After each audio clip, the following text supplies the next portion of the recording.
আজ নীলিমার বিয়ে হলো নীরবের সাথে। নীলিমা বাসর ঘরে সেজে গুজে নীরবের জন্য অপেক্ষা করছে ফুল দিয়ে সাজানো বাসর ঘরটাতে। নীরব রুমে ঢুকে নীলিমার চেহারা দেখে পুরো টাস্কিত, যেন সে নিজের চোখে বিশ্বাস করতে পারছে না। নীলিমা, তুই? হ্যাঁ আমি। এত অবাক হওয়ার কি আছে? যেটা হবার ছিল সেটাই হলো। দেখ এখন কেমন লাগে। যাকে তুই ধর্ষণ করেছিলি সেই এখন তোর বউ। একটা ধর্ষিতা মেয়ে তোর বউ। দেখ এখন কেমন লাগে। কেমন লাগছে এখন? এতদিন আমি জ্বলেছি যন্ত্রণায়, এবার তুই জ্বলবি। নীরব নীলিমাকে দেখে আর ওর হাসি দেখে রেগে একাকার হয়ে ঘরে জিনিসপত্র ভাঙচুর করতে করতে ঘর থেকে বেরিয়ে গেল। নীলিমা এদিকে নীরবের কাণ্ড থেকে হেসে চলেছে, কিন্তু হাসির ফাঁকেও নীলিমার চোখে পানি। আপনারা যা ভাবছেন সেটাই ঠিক। নীরব আর নীলিমা দুজন দুজনকে 1 বছর আগে থেকে চেনে। 1 বছর আগে ঘটে যাওয়া কিছু ঘটনার জন্য নীলিমা আজ নীরবের বউ। শুধু বউ বললে হয়তো ভুল হবে, বিষয়টা বলতে হবে ধর্ষিতা বউ। আজ জানুয়ারি 25 তারিখ। আজ ওদের বিয়ে হলো এখান থেকে ঠিক 1 বছর আগে, মানে গত বছরের ঠিক জানুয়ারি মাসের 1 তারিখ নীলিমা নীরবের পাশের বাড়িতে ভাড়াচে উঠেছিল। আর সেখান থেকেই তাদের পরিচয়। নীলিমা রোজ বিকালে আর সকালে ছাদে যেত হাঁটতে। নীরবদের আর নীলিমাদের ছাদ প্রায় একসাথেই, মানে এই ছাদ থেকে ও দিশে যাওয়া যাবে এমন দুটো ছাদ। নীলিমা একদিন ছাদে হাঁটছে একা একা, হঠাৎ দেখে পাশের ছাদে একটা ছেলে ফুল গাছে পানি দিচ্ছে। দেখতে খুবই সুন্দর ছেলেটি। নীলিমা দেখছে তাকে হা করে। হঠাৎ নীরব দেখে ফেলল যে নীলিমা তার দিকে তাকিয়ে আছে। নীলিমা তা বুঝতে পেরে দৌড়ে আড়ালে চলে গেল। এভাবে বেশ কিছুদিন কেটে গেল। নীলিমা রোজ একইভাবে ছেলেটিকে দেখে। একদিন হঠাৎ নীরব জোরে জোরে বলে উঠল। ওভাবে আড়াল থেকে না দেখে সামনে এসে দেখলেই হয়। নীলিমা বেশ অপ্রস্তুত হয়ে পড়ল নীরবের কথা শুনে। তারপর আড়াল থেকে বেরিয়ে নীরবের দিকে এগিয়ে গেল মাথা নিচু করে। নীরব নীলিমাদের ছাদের কাছে এসে দাঁড়িয়ে আছে। নীলিমা আড়াল থেকে বেরিয়ে নীরবের কাছে গেল। তারপরে দুজন বেশ স্বাভাবিকভাবে কথা বলতে শুরু করলো। এভাবে বেশ 3 থেকে 4 দিন নীলিমা নীরবের সাথে ছাদে দাঁড়িয়ে কথা বলেছে। কিন্তু বেশ কিছুদিন হলো নীরব আর ছাদে আসে না। নীলিমাও আর বেশি মনোযোগ দেয়নি ওদিকে, কারণ তার একটা নতুন জব হয়েছে ভালো একটা কোম্পানিতে। সেই খুশিতে নীরবের কথা প্রায় ভুলেই গেছে সে। নীলিমা আর নীরবের প্রথম পরিচয় ওদের ছাদে। পরে ওদের আবার দেখা হয়েছিল, তবে সেটা ছাদে নয়, নীলিমা যে অফিসে নতুন জবে জয়েন করেছিল সেই অফিসে। রুমা পরের মাসে 1 তারিখ তার নতুন অফিসে জয়েন করে। গিয়ে সে অফিসের সবাইকে নানা রকম গুজুর গুজুর ফুসুর ফুসুর করতে শোনে। তাদের কিছু কথা নীলিমার কানেও আসে। সবাই বলাবলি করছিল অফিসে নতুন বস এসেছে, তিনি নাকি ভীষণ রাগী। নীলিমা আজ নতুন এই অফিসে, তাই সে তেমন কিছু জানে না নতুন বসের কথা। নীলিমা অফিসে সেই নতুন বসের পিএ হিসেবে জয়েন করেছে। May I come in sir? Yes. Nilima তার নতুন বসের রুমে ঢুকেই পুরো অবাক, কারণ তার নতুন বস আর কেউ না, সেই নীরব। নীলিমা ভেবেই অবাক, ছেলেটাকে তো দেখে মনে হয় না যে এত বড় একটা কোম্পানিতে জব করে। নীলিমা এসব ভাবছে আর হা করে তাকিয়ে আছে নীরবের দিকে। নীরব বলে উঠল, কি মিস, কি হলো? আপনি না, মানে তুমি? দেখুন মিস নীলিমা, এটা অফিস আর আমি আপনার বস, সো তুমি নয়, আপনি বলুন। নীলিমার তো সেই পরিমাণ রাগ হলো নীরবের কথা শুনে। নীলিমা রেগে দাঁত খিটমিট করতে করতে বলল, জি বলুন স্যার। নীরব নীলিমাকে এক গাদা ফাইল ধরিয়ে দিয়ে বলল, যান এগুলো রেডি করে নিয়ে আসুন। নীলিমা আর কি করে, রেগে ফুলতে ফুলতে চলে গেল ফাইলগুলো দিয়ে। নীলিমা বের হতেই তার এত কলিগ নাম আসা নীলিমাকে বলল, বাহ নীলিমা, কি কপাল তোমার, অফিসে আসতে না আসতেই ওই রকম একটা হিরোর মতো বস পেয়ে গেলে। ইস, দেখলেই প্রেম করতে ইচ্ছা হয়। কি সুন্দর বডি, কি সুন্দর দেখতে, কি হাইট, ইস কি হট রে। তোমার জায়গায় আমি হলে আজ থেকেই প্রেম করা শুরু করে দিতাম। আরে ধুর, চুপ করুন তো, সুন্দর না ছাই, কি যে জ্বালার ভেতর আছি আপনি তো বুঝবেন না। তাই বলে নীলিমা চলে গেল। নীলিমা যেহেতু নীরবের পিএ, সেই জন্য রুমের একদম পাশে নীলিমার টেবিল, মাঝে একটা কাচের গ্লাস, থায়ের মতো আর কি। নীরব নীলিমাকে ভালোভাবে দেখতে পাই তার টেবিল থেকে। নীরব হাঁ করে তাকিয়ে আছে সেখান থেকে নীলিমার দিকে। নীলিমা কাজ করছে, এমন সময় নীরবের ফোন। মিস নীলিমা, এখনই আমার রুমে আসুন। নীলিমা ভয়ে ভয়ে এগিয়ে গেল নীরবের রুমের দিকে। আল্লাহ জানে আবার কি বলে। একটা কথা বলতে তো ভুলেই গেছি, নীলিমা দেখতে অপূর্ব সুন্দরী, যাকে বলে অতুলনীয়। তার বয়সটাও বেশ প্রায় 25-এর কাছাকাছি। বাবা মারা গেছে 1 বছর আগে। তিনি এক রোড অ্যাক্সিডেন্টে মারা যান। সেই থেকে কোনো রকম চলছে নীলিমাদের। নীলিমার একটা ছোট বোন আছে। সংসারে এখন তারা 3টি মানুষ মাত্র। মায়ের অনেক স্বপ্ন নীলিমাকে নিয়ে। নীলিমা এত সুন্দরী হওয়া সত্ত্বেও আজও কোনো রিলেশন অথবা বিয়ে করেনি, শুধুমাত্র তার মা আর বোনের জন্য। কারণ নীলিমা ছাড়া তাদের দেখার মতো আর কেউ নেই। সেহেতু এই চাকরিটা খুবই গুরুত্বপূর্ণ নীলিমার কাছে। May I come in sir? Yes. দেখুন মিস নীলিমা, আজ আমাদের একটা মিটিং আছে 7টার সময়। আপনি এখন বাসায় যান আর 6:30-এ রেডি হয়ে চলে আসবেন। স্যার, মিটিংটা কোথায় হবে? সেটা সন্ধ্যায় আসলেই বুঝতে পারবেন। যে আমাদের অফিসের সামনে আসবেন, এখান থেকে আমি আপনাদের পিক করে নিব। Okay sir. নীলিমা ঠিক সন্ধ্যা 6:30-এ দাঁড়িয়ে আছে অফিসের সামনে। নীরব এসে তাকে পিক করলো। এ কি নীলিমা, আপনি পিছনে বসছেন কেন? আমি কি আপনার ড্রাইভার নাকি? সামনে আসুন। জি স্যার। তারা একটা হোটেলে গেল। সেখানে মিটিং শেষে সেই হোটেলে একটা পার্টিতে কিছুক্ষণ থেকে সেখান থেকে বের হলো বাসার জন্য। পার্টিতে নীরব বেশ ড্রিঙ্ক করেছে। সে ঠিকমতো হাঁটতে পারছে না। নীলিমা তাকে ধরে ধরে নিয়ে যাচ্ছে। ছাড়ো আমাকে, আমি ঠিক আছি, আমি পারবো একা যেতে, ছাড়ো। সে তো দেখতেই পাচ্ছি। কেমন ঠিক আছেন মাতাল একটা? কি বললে তুমি? কি বললে? কিছু না স্যার। আচ্ছা স্যার, ছেড়ে দিলাম। হঠাৎ নীরব নীলিমার দিকে এগোতে লাগলো। তারপর নীরব নীলিমার কাছে এসে ধপাস করে পড়ে গেল নীলিমার গায়ের ওপর। নীলিমা গাড়ি চালাতে পারত, তাই সে কোনো রকম নীরবকে বাড়ি পৌঁছে দিল। পরের দিন সকালে নীলিমা অফিসে গেল এবং আজ প্রায় দুপুর 1টা বাজতে গেল। নীরব এখনো একবারও ডাকেনি তাকে। নীলিমা এসব ভাবছে, হঠাৎ নীরবের কল আসলো। একটু আমার রুমে আসুন নীলিমা। জি স্যার, এক্ষুনি আসছি। জি বলুন স্যার। দেখুন মিস নীলিমা, কাল থেকে আপনি আমার রুমের ভিতর আপনার বসার ব্যবস্থা করুন। বারবার এভাবে আপনাকে ডাকতে ভালো লাগে না। আপনি আমার সামনে থাকলে ভালো হবে। এখন আমার লাঞ্চটা একটু টেবিলে সাজিয়ে দিন।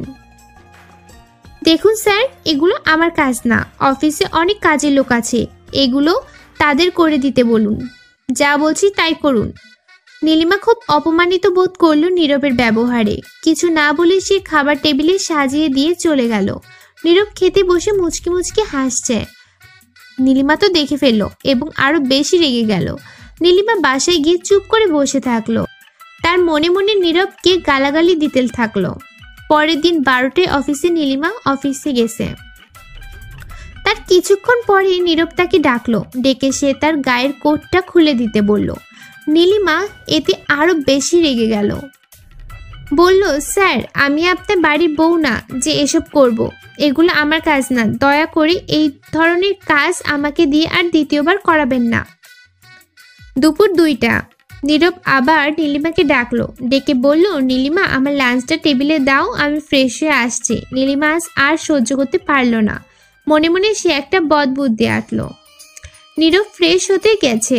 এই ফাঁকে নীলিমা নীরবের সব খাবারে এক গাদা ঝালের গুঁড়ো মিশিয়ে দিল। তারপর খাবারগুলো সুন্দর করে টেবিলে সাজিয়ে চুপটি করে বসে থাকলো এক পাশে। নীরব ফ্রেশ হয়ে খেতে বসলো। প্রথম খাবারটা মুখে দিয়ে নীরবের ঝালে জীবন শেষ। সে ভাবলো অন্য খাবার খাবে। এবার অন্য একটা খাবার নিয়ে খেয়ে দেখলো সেটাতেও প্রচন্ড রকমের ঝাল দেওয়া। নীরবের দমকল ডাকার মতো অবস্থা হয়ে গেল। কি হলো স্যার, খাচ্ছেন না যে? খাবারগুলো কি ভালো হয়নি? নীলিমা বলছে আর মুচকি মুচকি হাসছে। নীলিমার হাসি দেখে নীরবের আর বুঝতে বাকি থাকলো না যে খাবারে ঝাল নীলিমায় মিশিয়েছে। নীরব অতিরিক্ত ফর্সা, সেই জন্য ঝালে তার মুখটা পুরো লাল হয়ে গেছে। নীলিমা দেখে কিছুটা ভয় পেয়ে গেল আর ভাবলো হয়তো বেশি বাড়াবাড়ি হয়ে গেছে তার। নীরব রেগে মেগে একাকার। নীরব নীলিমার দিকে এগোতে লাগলো আর নীলিমা পিছাতে থাকলো। নীরব যত নীলিমার দিকে এগোয় নীলিমা তত পিছাতে থাকে। একটা সময় নীলিমার পিঠ সেই কাচের গ্লাসে ঠেকলো। ঠিক তখনই নীরব নীলিমার দুহাত চেপে ধরলো গ্লাসের গায়ে। হঠাৎ নীরব নীলিমার ঠোঁটে কিস করে বসলো রাগের চোটে। যতক্ষণ না নীরবের মুখে ঝাল কমেছে ততক্ষণ নীরব রুমাকে কিস করেছে। নীলিমা পুরো অবাক হয়ে পাথরের মতো দাঁড়িয়ে রইল। নীলিমা কল্পনা করতে পারেনি যে নীরব ওই রকম একটা কাজ করে বসবে। অবশেষে সেই প্রায় 10 মিনিট পরে নীরব নীলিমাকে ছেড়ে দিল। নীলিমার রাগে ঘেন্নায় কাঁদতে কাঁদতে সেখান থেকে বের হয়ে নীলিমা বসে বসে কাঁদছে। নীরব নীলিমার কান্না দেখে মনে মনে একটা কষ্ট পেল আর ভাবলো কাজটা ঠিক হয়নি। নীলিমাকে ওইভাবে কিস করাটা ঠিক হয়নি। পরের দিন নীলিমা ভাবলো সে আর চাকরিটা করবে না। যেই ভাবা সেই কাজ। নীলিমা তার ডেস্কে বসে ইস্তফা পত্র লেখা শুরু করলো। নীরব তা বুঝতে পারলো, কারণ নীরব কিছুটা হলেও বুঝতে পেরেছে যে কালকের ওই ঘটনার পরে হয়তো নীলিমা এই চাকরিটা আর করবে না। নীলিমা গটগট করে নীরবের রুমের দিকে যাচ্ছে ইস্তফা পত্র জমা দিতে। নীলিমা ইস্তফা পত্র দিতে যাচ্ছে নীরবের রুমে। যে নীরবের রুমের দরজা খুলতে যাবে ঠিক সেই সময় নীলিমার মায়ের কল আসলো নীলিমার ফোনে। হ্যালো মা, বলো। আপু, মা না, আমি বলছি রীতা। রীতা নীলিমার ছোট বোন। কি হয়েছে রীতা?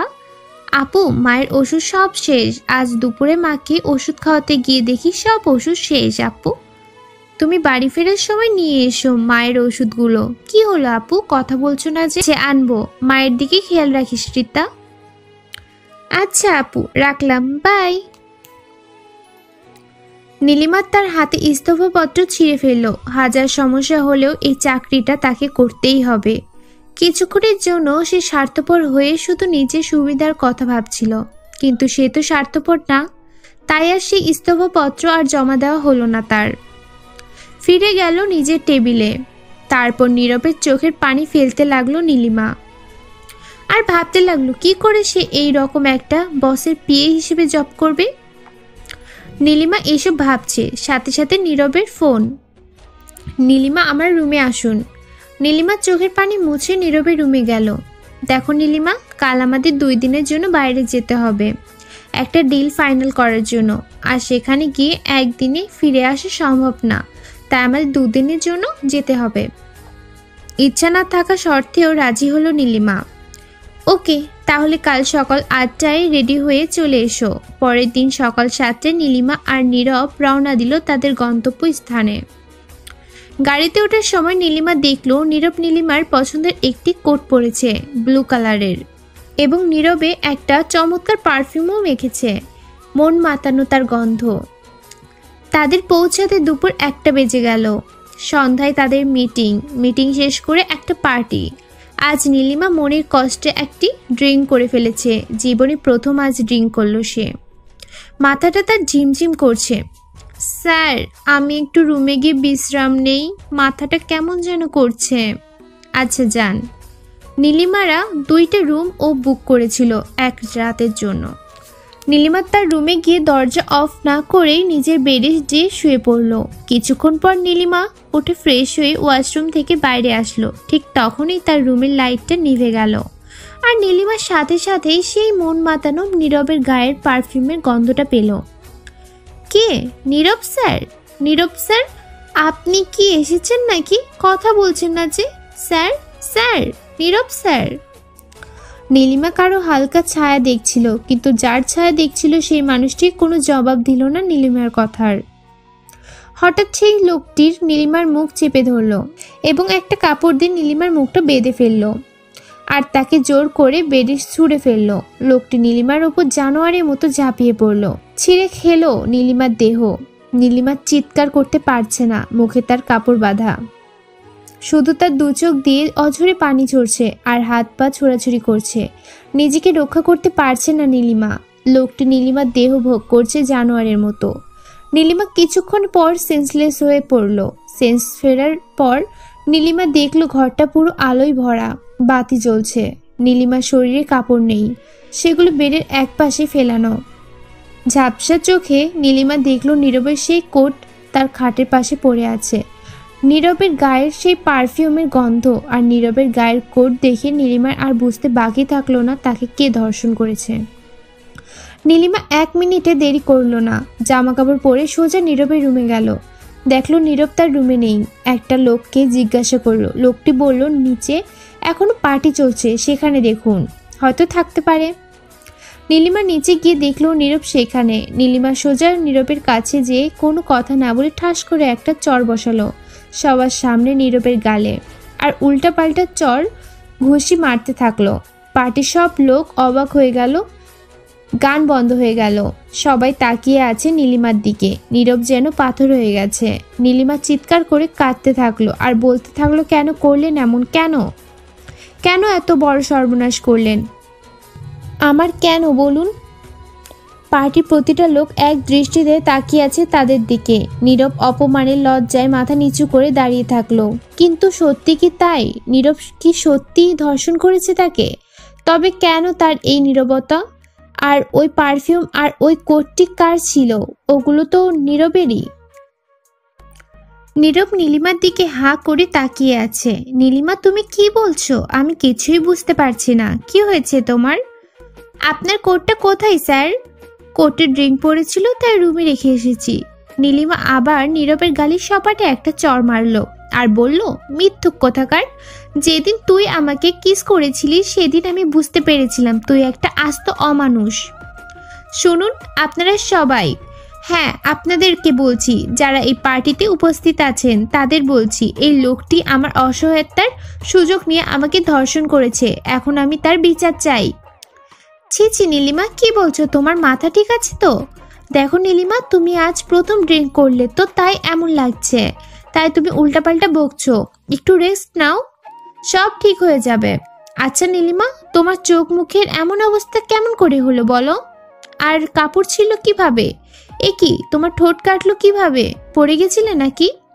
এসব তুই বলছিস শয়তান কোথাকার, ইতর জানোয়ার, কিছুই বুঝতে পারছিস না তাই না এখন? হঠাৎ পার্টির একটি লোক বলে উঠল, কিন্তু নীলিমা ম্যাডাম, নীরব তো এতক্ষণ আমাদের সাথেই ছিল। একদম মিথ্যা বলবেন না, বুঝতে পেরেছি আপনারা সবাই নীরবের সাথে জড়িত। তাই বলে নীলিমা গটগট করে সেখান থেকে বের হয়ে নিজের রুমে চলে গেল এবং রুমে গিয়ে নিজের কাপড় গোছাতে লাগলো। তখন বাজে রাত 11টা। নীরব আসলো নীলিমার রুমে। এ কি নীলিমা, কি করছো? ব্যাগ প্যাক করছো কেন? আমরা কাল সকালে রওনা হব তো, এখন না। তোর মতো একটা শয়তানের সাথে এক রাত তো দূরের কথা, 1 মিনিটও থাকবো না। নীলিমা, তুমি কি বলছো? আমি কিছুই বুঝতে পারছি না, বিশ্বাস করো। নীলিমা তার বেডের পাশে পড়ে থাকা নীরবের কোটটার দিকে আঙ্গুল দেখিয়ে বলল, এটা কি? আরে এটা তো আমার কোট, এখানে কি করে আসলো? কে আনলো এখানে? কিছুই বুঝতে পারছেন না তাই না? তাই বলে রুমারা নীরবের কোটটা তুলে রুহুলের মুখের উপর ছুঁড়ে ফেলে দিয়ে নিজের লাকেজ নিয়ে বের হয়ে গেল রুম থেকে। নীলিমা সেখান থেকে একটা বাসে উঠে সোজা বাড়ি চলে আসলো। নীরব অনেক বাধা দেবার চেষ্টা করছিল তাকে, কিন্তু নীলিমা কেন কোনো কথাই শুনল না নীরবের। নীলিমা বাড়ি পৌঁছে দেখলো তার মা বসে আছে সোফায়। কি রে মা, তোর না কাল দুপুরে আসার কথা ছিল, এত জলদি চলে আসলি যে? কোনো সমস্যা হয়েছে নাকি? নীলিমার তার মায়ের কোনো কথার জবাব না দিয়ে নিজের রুমে দরজা আটকে দিয়ে নীরবে চোখের পানি ফেলতে লাগলো। নীলিমার মা দরজায় টোকা দিচ্ছে। নীলিমা, কি হলো? এসেই দরজা আটকে দিলি যে? কোনো কথা বললি না যে আমার সাথে? এই নীলিমা, কি হলো? দরজা খোল মা, কি হয়েছে তোর মা? বল। ও মা, আমাকে বলবি না তুই? তোর মাকেও বলবি না মা তুই? দরজা খোল মা। নীলিমা দরজা খুলে দৌড়ে এসে তার মাকে জড়িয়ে ধরে কাঁদতে লাগলো জোরে জোরে। কি হয়েছে নীলিমা, এমন করে কাঁদছিস কেন? কি হয়েছে নীলিমা, এমন করে কাঁদছিস কেন মা তুই? বল আমাকে। মা নীরব। নীরব কি? মা, ওই জানোয়ারটা আমার অসহায়ত্ব সুযোগ নিয়ে আমার সর্বনাশ করেছে, আমার জীবনটা শেষ করে দিয়েছে মা, ওই শয়তানটা। হে আল্লাহ, কি বলছিস নীলিমা এসব তুই? এই কথা বলে নীলিমার মা ভীষণ অসুস্থ হয়ে পড়ল এবং কিছুক্ষণ পর সেন্সলেস হয়ে গেল। এমনিতে নীলিমার মা আজ 2 দিন ওষুধ খায়নি, না খাওয়ার কারণ বেশ অসুস্থ। নীলিমা বাইরে থাকায় খবরটা তাকে জানানো হয়নি। নীলিমা তাড়াতাড়ি তার মাকে হসপিটালে নিয়ে গেল।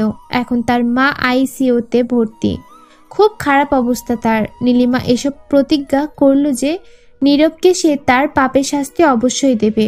নীলিমা হসপিটাল থেকে সোজা থানায় গেল এবং নীরবের বিরুদ্ধে রেপের অভিযোগের মামলা করল।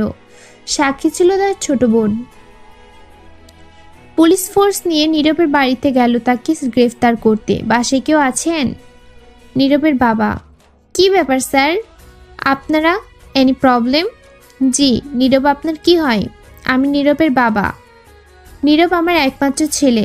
কি হয়েছে স্যার? নীরবের কি কিছু হয়েছে নাকি? দেখুন, আপনার ছেলের নামে আমাদের কাছে অ্যারেস্ট ওয়ারেন্ট আছে। কি বলছেন? কি আপনারা? কি করেছে আমার ছেলে?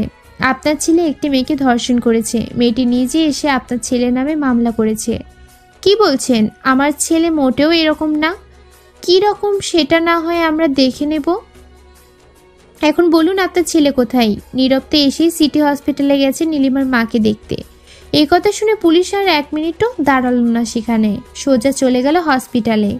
নীলিমা ছিল তাদের সাথে। হসপিটালে গিয়ে নীলিমা দেখে নীরব তার মাকে দেখে বের হচ্ছে। নীলিমা দৌড়ে নীরবের কাছে গিয়ে নীরবের শার্টের কলার ধরে পড়ল। কি করতে এসেছেন এখানে? মা মরে গেছে কিনা বেঁচে আছে সেটা দেখার জন্য? খবরদার মায়ের দিকে 1 পাও বাড়াবেন না। নীলিমা, তোমার সাথে আমার কিছু কথা আছে, প্লিজ। মাত্র 5 মিনিট সময় চাই তোমার কাছে। নীলিমা অশ্রু ভেজে চোখে 2 ঠোঁটের মাঝে একটি চাপা হাসি দিয়ে বলল, সময় চান? সময়? পৃথিবীতে এই সময় সব থেকে বড় বেঈমান। আপনার সাথে দেখা হবার আগে সময়টা যদি আবার ফিরে নিয়ে আসতে পারতাম। এবার আপনার সময় কাটবে জেলের ওই 4 দেয়ালের মাঝে। নীলিমা এসব বলছে, তার ভিতর নীরব হঠাৎ বলে উঠল, নীলিমা, আমি তোমাকে ভালোবাসি। নীলিমা, অনেক কথা বলার আছে তোমাকে, একটু সময় চাই তোমার কাছে। নীরব বলল, নীলিমা, আমাকে কি 5টা মিনিট সময় দেওয়া যায় না? কিছু কথা বলতাম তোমাকে। এদিকে পুলিশ দাঁড়িয়ে আছে অনেকক্ষণ। নীলিমা নীরবের কোনো কথাই শুনল না। পুলিশ ধরে নিয়ে গেল নীরবকে। পুলিশ টানতে টানতে নিয়ে যাচ্ছে নীরবকে, আর নীরব শুধু এক দৃষ্টিতে তাকিয়েছিল নীলিমার দিকে। আসলে এখানে একটা সত্য কথা ছিল, সেটা হলো নীরব নীলিমাকে সত্যি ধর্ষণ করেনি। নীরব প্রথম থেকেই নীলিমাকে ভালোবাসতো। তাকে সবসময় চোখের সামনে রাখার জন্য এই পিএ জবটা দিয়েছিল নীরব তাকে। অনেক কথা বলার ছিল নীরবের নীলিমাকে। কেউ একজন ফাঁসিয়ে দিল নীরবকে, কোনো এক অচেনা মুখোশধারী মানুষ, যে রাতের আধারে নীলিমাকে ধর্ষণ করেছে। সেটা প্রমাণ করার কোনো সুযোগই দিল না নীলিমা নীরবকে। এদিকে নীরবের বাবা হাঁপাতে হাঁপাতে হসপিটালে আসলো। এসে দেখলো নীলিমা দাঁড়িয়ে কাঁদছে হসপিটালের সামনে। মা, নীলিমা, আপনি এখানে? রুসানা, আমার ছেলেটা এত খারাপ কাজ কখনো করতে পারে না, আমি বিশ্বাস করি না।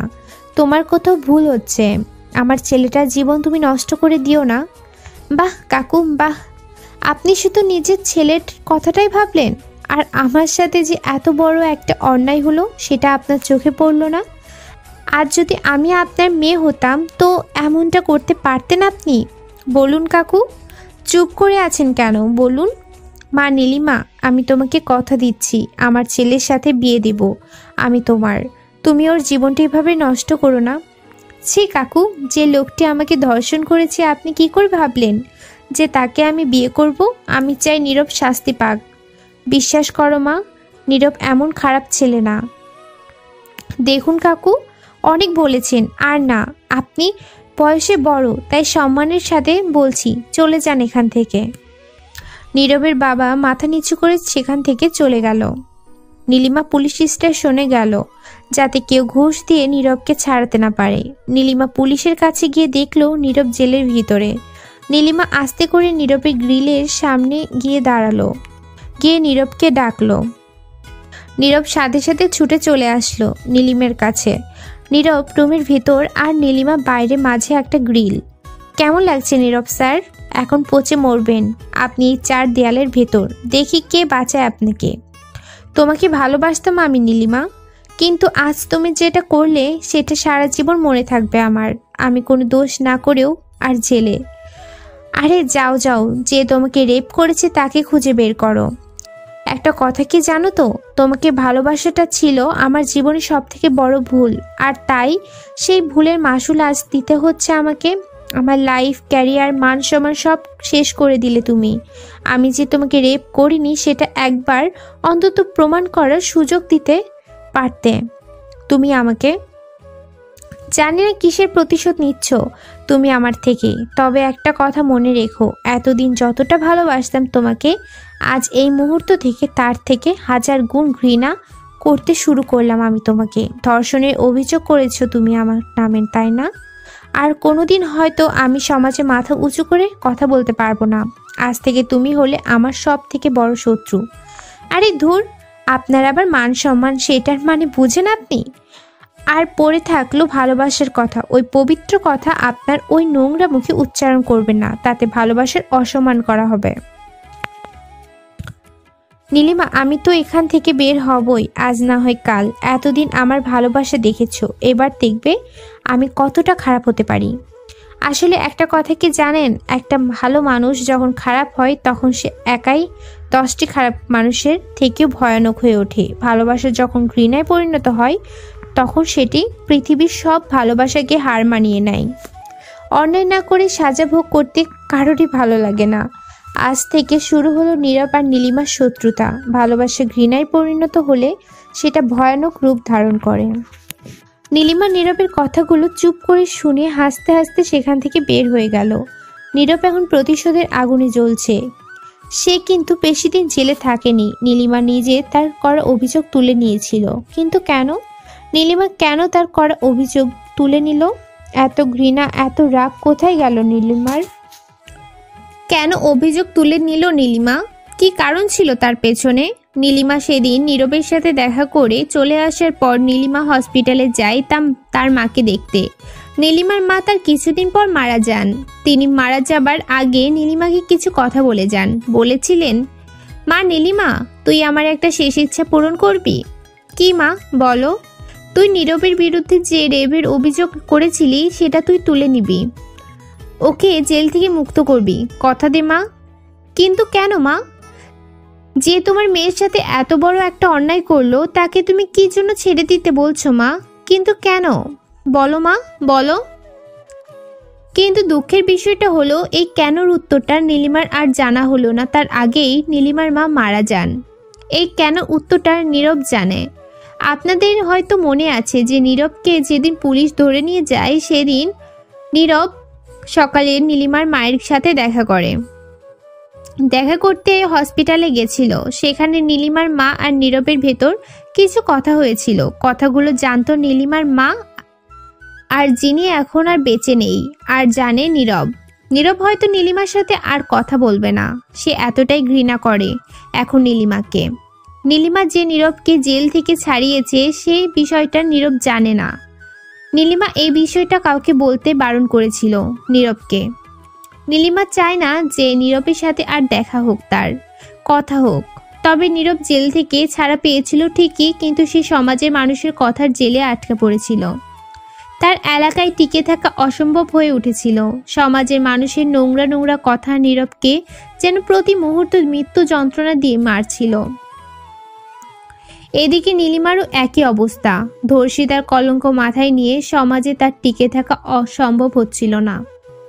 অনেকে তাদের দুজনার বিয়ে দেওয়ার কথাও বলেছে, কিন্তু নীরব নীলিমাকে বিয়ে করতে রাজি না। অপরদিকে নীলিমাও নীরবকে বিয়ে করতে রাজি না।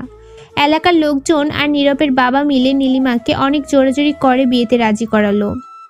নীলিমার বিয়েতে রাজি হওয়ার পেছনে একটা কারণ তো অবশ্যই ছিল। সেটা হলো নীলিমার ভেবেছে সে নীরবকে বিয়ে করে তার উপর প্রতিশোধ নিবে। নীরবের কাছে থেকে তাকে একটু একটু করে যন্ত্রণা দিয়ে শেষ করে দেবে। নীলিমা রাজি হলো বিয়েতে। তবে একদিন সকালে নীলিমা হঠাৎ নীরবের বাবাকে ফোন করে দেখা করতে বলে তার সাথে। নীরবের বাবা রাজি হলো দেখা করতে গেল তিনি নীলিমার সাথে। কি ব্যাপার নীলিমা মা, তুমি আবার এটা বলতে আমাকে ডাকুনি তো যে তুমি নীরবকে বিয়ে করবে না? দেখো মা, আমাদের মান সম্মান এখন তোমার হাতে। তুমি যে নীরবের বিরুদ্ধে ধর্ষণের অভিযোগ তুলে নিয়েছো তাতে অনেক কৃতজ্ঞ আমি তোমার কাছে। কিন্তু মা, সমাজে মানুষের মুখ বন্ধ করতে হলে তোমাদের বিয়েটা হওয়া ভীষণ দরকার। কাকু, আপনি যদি সত্যি চান যে বিয়েটা হোক, তাহলে আপনাকে আমার কিছু শর্ত আপনাকে মানতে হবে। কি শর্ত? দেখুন কাকু, নীরব যদি শুনে যে বিয়েটা আমার সাথে হচ্ছে, তাহলে সে কখনো এই বিয়েতে রাজি হবে না। আপনি ওকে বলবেন ওর অন্য একটা মেয়ের সাথে বিয়ে হচ্ছে। নীরব হয়তো এই মুহূর্তে বিয়ে কাউকেই করতে রাজি হবে না, আর ওকে রাজি করানোটা আপনার দায়িত্ব। আপনি শুধু ওকে জানতে দেবেন না যে বিয়েটা আমার সাথে হচ্ছে, ওকে অন্য একটা মেয়ে দেখাবেন। আর বিয়ের দিনকার ব্যাপারটা আমি সামলে নেব। আমি দেখব যাতে ও বিয়ের দিন আমাকে না দেখতে পারে। যদি জেনে যায় তো তখন কি হবে? আপনি কিছু ভাববেন না, আপনি শুধু যা বলেছি তাই করুন, আর বিয়ের আয়োজন শুরু করুন। নীরব যাতে বিয়ের আগে না দেখতে পারে সে দায়িত্ব আমার। নীরব কিছুতে রাজি হচ্ছিল না বিয়েতে। তার বাবা অনেক কষ্ট করে রাজি করালো তাকে। নীরবের বাবা বলছিলেন, নীরব তুই যদি বিয়েটা না করিস তো আমার মরা মুখ দেখবি। সবার হয়তো জানা আছে এই কথাটা বাবা মায়ের সব থেকে বড় অস্ত্র সন্তানের জন্য। নীরবের মা নেই, ছোটবেলা থেকে তার বাবা মায়ের ভালোবাসা দিয়ে তাকে মানুষ করেছে, কখনো মায়ের অভাব বুঝতে দেয়নি। বাবাকে নীরব পাগলের মতো ভালোবাসে, তাই সে তার বাবার কথা ফেলতে পারেনি। তবে বাবা, আমার একটা কথা রাখতে হবে। কি বলো? বাবা, আমি মেয়ে দেখব না। মেয়ে তো তুমি দেখেছো, সেটাই যথেষ্ট। আমি আর দেখব না। কিন্তু নীরব না দেখে কি করে বিয়ে হয়? তিনি মুখে এ কথা বললেও মনে মনে কিন্তু অনেক খুশি হয়েছেন। মেয়ে দেখানো থেকে বেঁচে গেলেন। দেখো বাবা, আমি শুধুমাত্র তোমার কথা রাখার জন্য বিয়েটাও রাজি হয়েছি। আর কিছু করতে বলো না প্লিজ বাবা, আমাকে প্লিজ। যাই হোক, নীরবের বাবা মনে মনে অনেক খুশি হলেন, কারণ মেয়ে দেখানোর ঝামেলাটা তার ঘাট থেকে নামলো। বিয়ের আয়োজন শুরু হয়ে গেল। নীলিমা বিয়ের দিন মুখের ওপর এক হাত ঘোমটা দিয়েছিল, যাতে নীরব তার মুখ দেখতে না পায়। আর নীরবও বিয়ের কোণেতে দেখার কৌতূহল একবারও দেখায়নি। মনে হচ্ছিল তার কাছে এই বিয়েটার কোনো মূল্য নেই, আর এই মুহূর্তে তার মন মানসিকতাও ঠিক নেই। বিয়েটা কোনো রকম সাদামাটা করে ছোটখাটো আয়োজন করে শেষ হয়ে গেল। আর এখন নীলিমা বাসর ঘরে বসে আছে। বসে নীলিমা এই কথাগুলো কল্পনা করছিল। নীরব তো নীলিমাকে দেখে রেগে বের হয়ে গেল রুম থেকে। আর নীলিমা বসে বসে কাঁদছে, এটা ভেবে যে এখন এই লোকটার সাথে তাকে সারা জীবন কাটাতে হবে। নীরব 10টায় বাড়ি ফিরল ড্রিঙ্ক করে।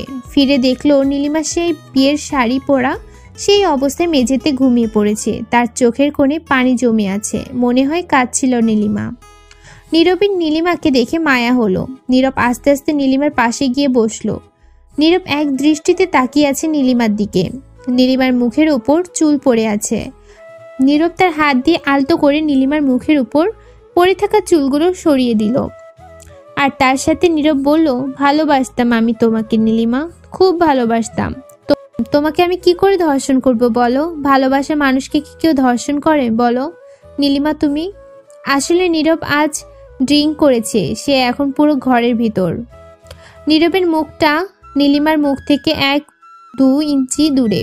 নীলিমা নীরবের নিঃশ্বাস এক গরম হাওয়া তার মুখে অনুভব করে এবং তার ঘুম ভেঙে যায়। তাড়াহুড়ো করে উঠতে গিয়ে নীরবের ঠোঁটের সাথে নীলিমার ঠোঁটের ছোঁয়া লাগে।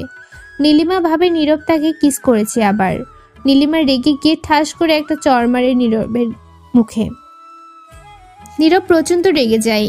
রুমানাকে কোলে করে তুলে বেডের উপর ফেলে দেয়, দিয়ে বলতে থাকে, আমি তোমাকে ধর্ষণ করিনি নীলিমা, আমি তোমাকে ভালোবাসি নীলিমা, আমি ধর্ষণ করিনি।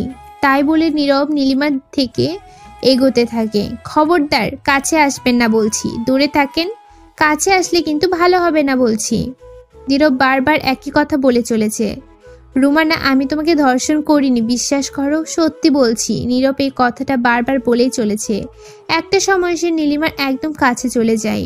নীলিমাকে জড়িয়ে ধরে বলে, ভালোবাসি তোমাকে, আমি কি করে তোমাকে ধর্ষণ করতে পারি বলো? আপনি আজ আবার ড্রিঙ্ক করেছেন? ছাড়ুন আমাকে, ছাড়ুন বলছি, নাকি আজ আবার আমাকে ধর্ষণ করবেন? আপনার মতো অমানুষ সেটাও করতে পারে। নীরব কোনো কথা বলল না। আস্তে করে নীলিমার কপালে একটা কিস করলো এবং বেশ কিছুক্ষণ নীলিমার দিকে তাকিয়ে থাকলো। হঠাৎ সেন্সলেস হয়ে নীলিমার গায়ের উপর পড়ে গেল নীরব। নীলিমাকে সেদিন যে লোকটি রেপ করেছিল সেদিন সেই লোকটির বুকে নীলিমা তার হাতের নখ দিয়ে হাঁচড় দিয়েছিল, বেশ গভীরভাবে কেটে গিয়েছিল লোকটার। নখের কাটা দাগ সহজে ওঠে না। নীলিমা ভাবল যদি নাহুল রেপ করে থাকে তার তো বুকে অবশ্যই সেই দাগটা থাকবে। যে করেই হোক রাহুলের বুকের দাগটা দেখতে হবে আছে কিনা। নীলিমা নীরবকে বেডে শোয়াই দিল। তারপর রাহুলের বুকের দাগটা দেখার জন্য শার্টের বোতাম খুলতে যাবে এমন সময় নীরব ফল করে নীলিমার হাতটা চেপে ধরে আর বলে, তোমাকে আমি ভালোবাসি নীলিমা, আমি তোমাকে অনেক ভালোবাসি। নীলিমা কিছুতে হাতটা ছাড়াতে পারছে না। নীরব অনেক শক্ত করে ধরে আছে। নীলিমা কিছুতে ছাড়াতে পারছে না, এত শক্ত করে ধরেছে নীরব। নীরব কিন্তু বেহুশ, তার ভেতরে সে উল্টা পাল্টা বকছে। নীলিমা শেষ পর্যন্ত হাতটা ছাড়াতে না পেরে বসে থাকলো নীরবের পাশে। দেখা হলো না। নীলিমা বসে থাকতে থাকতে কখন যে ঘুমিয়ে পড়ে তা নিজেই জানে না। নীলিমা সকালে চোখ মেলেই দেখলো সে নীরবকে জড়িয়ে ধরে শুয়ে আছে। নীলিমা তাড়াহুড়ো করে উঠে পড়ল। নীরব এখনো নীলিমার হাতটা ধরে আছে। নীলিমা টান দিয়ে হাতটা ছাড়িয়ে নিল। কিছুক্ষণ পর নীরব উঠল, দেখলো নীলিমা নেই। সারা বাড়ি খুঁজতে থাকলো নীলিমাকে, কিন্তু কোথাও পেল না। বাবা, নীলিমাকে দেখেছো? নীলিমা অফিসে গেছে, আমাকে বলে গেছে যাওয়ার আগে। নীরবের তো মেজাজ খারাপ হয়ে গেল। বিয়ের প্রথম দিনই অফিস। নীরব তাড়াতাড়ি করে রেডি হয়ে অফিসে গেল। গিয়ে দেখলো নীলিমা তার রুমে বসে আছে, হাতে একটা কাগজ। কি ব্যাপার নীলিমা, সকালে আমাকে কিছু না বলে এইভাবে চলে আসলে যে? দেখুন স্যার, এটা অফিস, আর এখানে আপনার আর আমার সম্পর্ক। আপনি আমার বস আর আমি আপনার পিএ, এর বেশি কিছু না। আর ভুল করেও তুমি না, আপনি বলবেন, ওকে স্যার? তাই বলে চলে গেল নীলিমা। নীলিমা আসলে আবারও ইস্তফা দিতে গেছিল, কিন্তু সে ভাবলো সে সবসময় নীরবের সামনে থেকে তাকে অপমান করবে, তার প্রতি প্রতিশোধ নেবে। সে কারণে সে আর ইস্তফা দিল না, ছিঁড়ে ফেললো আবারও ইস্তফা। শুরু হলো নীরব আর নীলিমার ভিতরে শত্রুতা। অফিসে নীলিমার এক কলিগ নীলিমাকে পছন্দ করত, তার নাম আলিফ। নীলিমা নীরবকে দেখিয়ে দেখিয়ে আলিফের সাথে কথা বলতো। তা দেখে নীরবের রাগ হতো। নীলিমা সেটা বুঝতে পারত এবং যে কাজগুলো করলে নীরব রেগে যেত, নীলিমা সব সময় আলিফের সাথে বাইরে খেতে যেত। নীরব সব দেখেও চুপ করে থাকতো আর মনে মনে কষ্ট পেত। নীরব মুখে বলেছিল যে সে প্রতিশোধ নেবে নীলিমার উপরে, কিন্তু নীরব তো রুমাকে ভালোবাসে, কি করে নেবে তার উপর প্রতিশোধ? সে পারে না। নীরব বারবার চেষ্টা করেও পারে না। একদিন আলিফ তার জন্মদিনে একটা পার্টি রাখে এবং অফিসে সবাইকে ইনভাইট করে। নীরব আর রুমাকে আলাদাভাবে ইনভাইট করে সে। নীলিমা আর খুব সুন্দর করে সেজেছে, অপূর্ব লাগছে তাকে। এমনিতে সে অপরূপা সুন্দরী। দুজন একসাথে বের হচ্ছে পার্টিতে যাবার জন্য। হঠাৎ নীলিমা সিঁড়িতে পা পিছলে নীরবের গায়ের উপরে পড়ে গেল। নীরব হাঁ করে তাকিয়ে আছে নীলিমার দিকে। কি অপূর্ব লাগছে আজ নীলিমাকে। শালা আলিফের অফিসে এত মেয়ে থাকতে কেন যে আমার বউয়ের দিকে নজর কে জানে। শালা লুচ্চা একটা, বাঘে পায় একদিন, ওরে দেব আচ্ছা মতো রাম ধোলাই। নীরব কথাগুলো মনে মনে ভাবছে। নীরব নীলিমাকে দেখে চোখ ফেরাতে পারছে না, সে যেন নিজের ভেতর থেকে হারিয়ে গেল। হঠাৎ নীলিমার দিকে এগিয়ে গেল কিস করার জন্য। নীলিমা ধাক্কা দিয়ে সরিয়ে দিল নীরবকে। নীরব কিছুটা অপমানিত হলো। নিজের বউকে কিস করতে পারবে না সে? এতটুকু অধিকারও নেই তার স্বামী হিসেবে? নীরবের মাথায় একটা বদ বুদ্ধি এলো।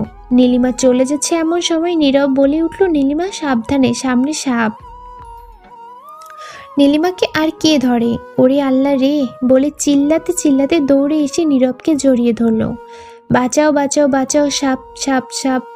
নীরব হেসে দিল নীলিমার কাণ্ড দেখে। রাহুলও নীলিমাকে জড়িয়ে ধরল। নীলিমা বুঝতে পারল ঘটনাটা পুরো মিথ্যে, কোনো সাপ টাপ নেই, সব নীরবের মিথ্যা কথা। ছাড়ুন বলছি, আমাকে ছাড়ুন। না, ছাড়বো না। কেন ছাড়বো? আমি আমার বউকে জড়িয়ে ধরেছি, অন্য কাউকে তো না। ছাড়ুন বলছি আমাকে। ছাড়বই না। আমি আমার বউকে জড়িয়ে ধরবো না তো বাইরের অন্য মেয়েদেরকে জড়িয়ে ধরবো? তাই ধরেন গিয়ে যান, ছাড়েন আমাকে। তাই বলে নীলিমা নীরবকে ধাক্কা দিয়ে সরিয়ে দিল এবং হনহন করে বাইরে চলে গেল পার্টির উদ্দেশ্যে। রাহুলও গেল পিছে পিছে। নীলিমা ট্যাক্সির জন্য অপেক্ষা করছে বাসার সামনে দাঁড়িয়ে, কিন্তু কোনো কিছুই পাচ্ছে না। তাই হাঁটতে লাগলো নীলিমা। আলিফের বাসা বেশি দূরে না তাদের বাসা থেকে। সে হাঁটতে হাঁটতে এগোতে থাকলো। নীরব তার পিছনে হাঁটছে। কিছুক্ষণ পর হঠাৎ নীলিমার পিছনে থেকে একটা মেয়ে চিৎকার করে উঠল, ছাড়ুন ছাড়ুন বলছি, অসভ্য ইতর জানোয়ার, ছাড়ুন। তাই বলে মেয়েটা মারতে লাগলো নীরবকে। নীলিমা দৌড়ে গেল। সরি আপু, সরি সরি, উনি আমার হাজবেন্ড, প্লিজ ছেড়ে দিন। একটু এদিকে আসুন আপু। জি বলুন। আসলে কি জানেন তো আমার হাজবেন্ডের মাথায় একটু সমস্যা, বুঝলেন? সেই কারণে মেয়ে দেখলে এমন করে। সরি, কিছু মনে করবে না। সরি। আচ্ছা, ইটস ওকে। তা আগে বলবেন না যে তার মাথায় সমস্যা? আচ্ছা, সামলে রাখুন তাকে, বাই। নীলিমা এসব আবল তাবল বলে নীরবকে মেয়েটার হাত থেকে বাঁচালো কোনো রকমে। তারপর রেগে ফুলতে ফুলতে নীরবের কাছে গেল। এই যে বেহায়া নীরব, কি ব্যাপার? মান সম্মান আর বাকি রাখবেন না, নাকি রাস্তার ভিতরে শুরু করে দিয়েছেন? ছি ছি ছি। অবশ্য কেনই বা বলছি এসব কথা আপনাকে? আপনার মতো একটা লোক সব করতে পারে। কেন এখন ছিছি করছো কেন? তখন তো বললে যে অন্য মেয়েদের জড়িয়ে ধরতে। তার নিজের বউ যদি বলে তাহলে তো আর না করতে পারি না। তোমার তো ধরতে দেবে না, তাই এই অবস্থা। কি আর করা, দুধের স্বাদ ঘোলে মেটায়। ছি ছি ছি, তাই বলে যাকে তাকে ছি ছি ছি। কোথায় আমি আর কোথায় ওই রাস্তার মেয়ে? বউ আর অন্য মেয়ে এক হলো? ছি। ওই দেখো, নিজেই বলে এখন নিজেই ছিছি করছে। তাহলে হলে তোমাকে জড়িয়ে ধরি একবার, প্লিজ প্লিজ প্লিজ, একবার। তাই বলে নীরব জড়িয়ে ধরলো আবার নীলিমাকে। ছি, ছাড়ুন বলছি, ছি, ছাড়ুন। তাই বলে নীলিমা রাহুলকে ছাড়িয়ে দিয়ে চলে গেল পার্টিতে। ওই মেয়েটার হাত থেকে নীলিমা যখন নীরবকে বাঁচালো, নীরব ভেবেছিল নীলিমা একটু হলেও হয়তো ভালোবাসে তাকে, কিন্তু না, সে হয়তো এখনো বিশ্বাস করতে পারেনি নীলিমাকে যে সে তাকে রেপ করেনি। নীলিমা এখনো আগের মতোই ঘৃণা করে তাকে। দুজনে পার্টিতে পৌঁছে গেল। নীলিমার দিকে সবাই হা করে তাকিয়ে আছে। মনে হচ্ছে পার্টির আকর্ষণ পুরোটাই নীলিমাকে ঘিরে। আলিফ নীলিমার হাতে একটা কিস করে তাকে নিয়ে স্টেজের ওপর উঠল। নীলিমা কিছুই বুঝতে পারছে না আলিফ কেন করছে এগুলো। আলিফ, কি করছো? কি? আমাকে এখানে আনলে কেন? হাত ছাড়ো আমার, সবাই দেখছে। নীরব রাগে ফুলছে আলিফের কাজ দেখে। হঠাৎ আলিফ বলল, সবার দৃষ্টি আকর্ষণ করছি। এই যে আপনারা আমার সাথে যে অপূর্ব সুন্দরী রমণীকে দেখছেন, তার সাথে খুব তাড়াতাড়ি আমার বিয়ে হতে যাচ্ছে। আজ আমাদের এঙ্গেজমেন্ট পার্টি এটা। নীলিমা অবাক হয়ে তাকিয়ে আছে নীরবের দিকে।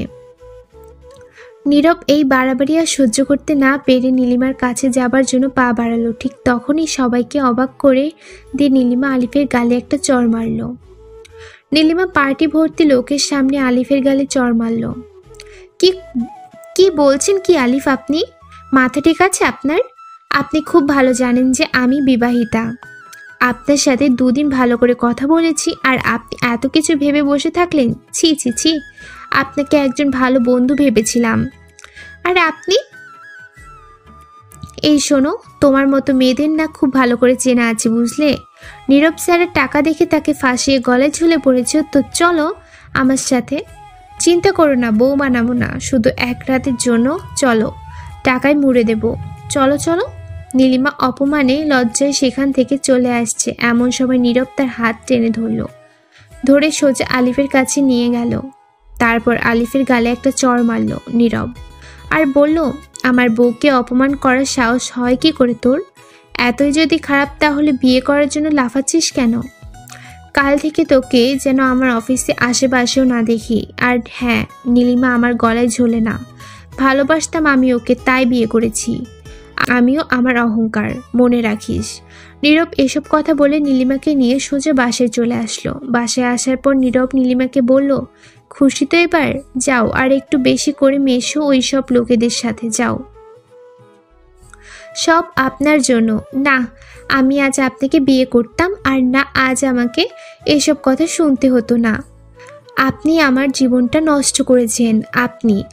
আপনার লোভ আর আমার জীবনটা নষ্ট করেছে। নীলিমা কাঁদছে আর এসব বলছে। আমি আর থাকবো না আপনার সাথে, আর না আমি ডিভোর্স চাই। কালি, না নীলিমা না, এমনটা করো না তুমি। আমি থাকতে পারবো না তোমাকে ছাড়া। বিশ্বাস করে নীলিমা, আমি তোমাকে রেপ করি নাই। ওই দিন আমি তোমার রুমেই যাইনি। তুমি আমাকে যখন গিয়েছিলে রুমে, বিশ্বাস করো, আমাকে ছেড়ে যেও না তুমি নীলিমা, যেও না। বিশ্বাস? ওই শব্দটা আপনার মুখে মানায় না। আমিও করেছিলাম আপনাকে বিশ্বাস করেই বাইরে গেছিলাম আপনার সাথে, আর আপনি তার সুযোগ নিয়ে আমার জীবনটা নষ্ট করেছেন। কি করলে বিশ্বাস করবে বলো তুমি? কি করব আমি তোমাকে বিশ্বাস করানোর জন্য? বলো নীলিমা, বলো। কাল সকালে আমার ডিভোর্স চাই, আর কোনো কথা না। মা, আমি তোমাকে যেতে দেব না আমাকে ছেড়ে, কিছুতেই না। নীরব তাই বলে জোর করে নীলিমার সাথে ফিজিক্যাল রিলেশন করে, তারপর বলে, যাও এবার আমাকে ছেড়ে। দেখি কেমন করে পারো আমাকে ছেড়ে যেতে। চাইলেও পারবে না আমাকে ছেড়ে যেতে। জানোয়ার, আজ আবার একবার প্রমাণ করছিস যে তুই মানুষ না, একটা আস্ত অমানুষ। নীলিমা কাঁদছে আর বলছে, আজ আবার একবার ধর্ষিতা হলাম আমি। কি বলছো কি নীলিমা? আমি তোমার হাজবেন্ড, আমার তোমার উপর সম্পূর্ণ অধিকার আছে। তুমি এসব বলছো কেন? ছি ছি ছি, আপনি নিজেকে স্বামী বলে দাবি করেন? আপনার কি মনে হয় না কোনো স্বামী তার বউয়ের সাথে এমনটা করতে পারে? দেখো নীলিমা, আমি এটা করেছি শুধুমাত্র তোমাকে হারানোর ভয়ে, তুমি যাতে আমাকে ছেড়ে না যাও সেই জন্য। নীরব প্রচণ্ড কষ্ট পায় নীলিমার কথা শুনে। সে নাকি আবার ধর্ষণ করলো তাকে। এই কথাটা শুনে নীরবের মাথায় আকাশ ভেঙে পড়ল। নীরব প্রতিদিন নেশা করে বাসায় ফিরতে শুরু করলো, আর নেশার ঘোড়া বিড়বিড় করতে থাকে রোজ, আমাকে ছেড়ে যেও না, অনেক ভালোবাসি আমি তোমাকে, ইত্যাদি। কয়েক মাস পরে হঠাৎ এতদিন নীলিমা বুঝতে পারলো যে সে মা হতে চলেছে। এ কথা জানার পর থেকে নীলিমা অঝরে কেঁদে চলেছে। 2 দিন ধরে কিছুই খায়নি সে। নীরব এসব দেখে নীলিমাকে জিজ্ঞাসা করলো, তোমার কি হয়েছে নীলিমা? তুমি এভাবে কাঁদছো কেন? আমার সাথে থাকতে হচ্ছে বলে তুমি এমনটা করছো, তাই না? আচ্ছা নীলিমা, আমি কি এতটাই খারাপ যে আমার সাথে এক ছাদের নিচে থাকাটাও চাই না? আচ্ছা তুমি কি চাও? তুমি চাও যে আমি তোমাকে ডিভোর্স দিই, সেটা? আচ্ছা তাই হবে, ডিভোর্স দেব। তুমি শুধু এভাবে থেকো না, আর এভাবে কেঁদো না। আমি আর সহ্য করতে পারছি না। আমার থেকে দূরে গেলে তুমি যদি ভালো থাকো তাহলে সেই ব্যবস্থাই করছি। ডিভোর্স দেবেন? শেষ সর্বনাশটা তো করেই দিয়েছেন আমার। ডিভোর্স দিয়ে আর কি হবে? মানে আপনার পাপের ফল এখন আমার পেটে। আমি প্রেগনেন্ট। এটা আমার জীবনের সব থেকে বড় কলঙ্ক। কি বলছো নীলিমা? এত বড় একটা খুশির সংবাদ, আর তুমি তাকে কলঙ্ক বলছো? একবার মুখে আটকালো না তোমার কথাটা বলতে? না, আটকালো না, কারণ আমি একজন ধর্ষকের সন্তানের মা হতে চলেছি, কোনো ভালো মানুষের না। কি বলছো কি নীলিমা? কি বলছো কি নীলিমা তুমি? আমি তোমার স্বামী? মানি না আমি আপনাকে আমার স্বামী। একজন ধর্ষক কখনো স্বামী হতে পারে না। আমি চাই না এই বাচ্চা। কালই আমি হসপিটালে যাব, এই বাচ্চা আমি চাই না। নীরব রুমার কাছে এসে নীলিমাকে একটা চড় মারলো আর কাঁদতে কাঁদতে বলল, এটা আমাদের প্রথম সন্তান। কেমন মেয়ে তুমি যে নিজের প্রথম সন্তানকে রাখবে না বলছো? আচ্ছা রেখো না, যাও। আসলে মা হবার কোনো যোগ্যতাই নেই তোমার। নীরব আবার নীলিমার কাছে বলল, এ নীলিমা, এমন কাজ না, আমার সন্তান আমাকে দিয়ে দিও। হাঁটু গেড়ে বসে পড়ল আর হাত জোর করে অনুরোধ করল নীলিমাকে। নীলিমার কিছুটা কষ্ট হলো নীরবকে দেখে। সে কোনো কথা না বলে নীরবের চোখের পানি ফেলতে ফেলতে সেখান থেকে চলে গেল। পুরোটা রাত দুজনার একজনও ঘুমায়নি। নীরব বেলকনিতে দাঁড়িয়ে আর নীলিমা মেঝেতে বসে কাটিয়ে দিয়েছে। নীলিমা পরের দিন সকালে নীরবকে কিছু না বলে হসপিটালে চলে গেল, কিন্তু সেখানে যাবার পরে দেখলো একটি মহিলা তার বাচ্চা কোলে নিয়ে হসপিটাল থেকে বার হচ্ছে। দেখে নীলিমার বুকের ভিতরটা চিনচিন করে উঠল। নিজের পেটে হাত দিয়ে চিৎকার করে কাঁদতে লাগলো নীলিমা। বলল, আমিও মা হতে চাই, আদর করতে চাই কোলে নিয়ে নিজের সন্তানকে। নীলিমা নিজের পেটটা চেপে ধরে চিৎকার করে কাঁদতে কাঁদতে মাটিতে বসে পড়ল। কেন করলে নীরব তুমি আমার সাথে এমন? আমিও একটা সুস্থ স্বাভাবিক সন্তানের মা হতে পারতাম, তুমি সেটা হতে দিলে না। আমি কি করে আমার সোনাটাকে নষ্ট করব? কি দোষ ওর? ওর দোষ একটাই যে ও একজনের ধর্ষকের সন্তান হয়ে জন্ম নেবে পৃথিবীতে। নীলিমা প্রায় 2 ঘন্টা হসপিটালের সামনে বসেছিল একটা বেঞ্চে। কি করে নষ্ট করবে সে তার সন্তানকে? তার তো কোনো দোষ নেই, মা হবার স্বাদ সব মেয়েরই থাকে। এদিকে নীরব নীলিমাকে হন্যে হয়ে খুঁজে বেড়াচ্ছে। মাথা খারাপ হয়ে যাচ্ছে নীরবের। নীরব ভাবছে নীলিমা হয়তো তাকে ছেড়ে চলে গেছে। বারবার এই কথা মাথায় আসছে নীরবের। শেষমেশ পারল না নীলিমা, পারল না তার পেটে থাকা সন্তানকে নষ্ট করে দিতে। ফিরে আসলো নীলিমা বাড়িতে। এসে কেবল বাড়িতে ঢুকেছে আর তখনই দেখলো নীরবের বাবা তাড়াহুড়া করে বাসা থেকে বের হচ্ছে। কি হয়েছে বাবা? বৌমা? নীরব কি হয়েছে নীরবের? বৌমা, নীরব সকালে উঠে তোমাকে না পেয়ে খুঁজতে বের হয়েছিল। একটু আগে ওর এক বন্ধু ফোন করে বলল ওর নাকি অ্যাক্সিডেন্ট করেছে, এখন হসপিটালে ভর্তি। তাই বলে নীরবের বাবা দৌড়ে চলে গেলেন হসপিটালে। নীলিমা গেল তার পিছে পিছে। তারা হসপিটালে গিয়ে দেখে নীরবের খুবই খারাপ অবস্থা। পায়ে লেগেছে খুব, মাথায় আর হাতেও লেগেছে। নীরবের কোনো সেন্স নেই। ডাক্তার এসে বললেন নীরবের খুব খারাপ অবস্থা, অপারেশন করতে হতে পারে। অনেক রক্ত বার হয়ে গেছে, রক্ত দিতে হবে। নীলিমা ডাক্তারের কথা শুনে বসে পড়ল। এসব কিছুর জন্য নিজেকে দায়ী করতে থাকলো। না, সে এত বাড়াবাড়ি করতো না, নীরবের আর এমন অবস্থা হতো। নীলিমা ভীষণ কান্নাকাটি করতে থাকলো। ডক্টর এসে বললেন নীরবের সেন্স ফিরেছে, সে নামে কাউকে খুঁজছেন। এখানে নীলিমার কে আছেন? নীলিমা তাড়াতাড়ি উঠে বসে বলল, আমি আমি আমি আমি ডক্টর, আমি নীলিমা, আমি ওনার স্ত্রী। একটিবার দেখা করতে পারি ওনার সাথে? জি, সে কথা বলবেন না। আচ্ছা ঠিক আছে, তাই হবে। নীলিমা দৌড়ে গেল নীরবের কাছে, গিয়ে নীরবের হাতটা ধরে বলল, ক্ষমা করে দাও নীরব আমাকে, আর কখনো এমনটা হবে না। আমার তোমাকে না বলে যাওয়াটা আমার ভুল হয়ে গেছে। নীরব শুনছো তুমি? আমাদের বাচ্চাকে আমি নষ্ট করিনি নীরব। নীরব ঝাপসা চোখে শুধু একটা কথাই বলে, নীলিমা তুমি আমাকে ছেড়ে যেও না। নীরবের সেন্স পুরোপুরি ফেরেনি এখনো। সে ঘোরের ভিতর একটা কথাই বলেছে, ছেড়ে যেও না নীলিমা আমাকে। কিছুক্ষণ পরে নার্স এসে নীলিমাকে বার করে দিল।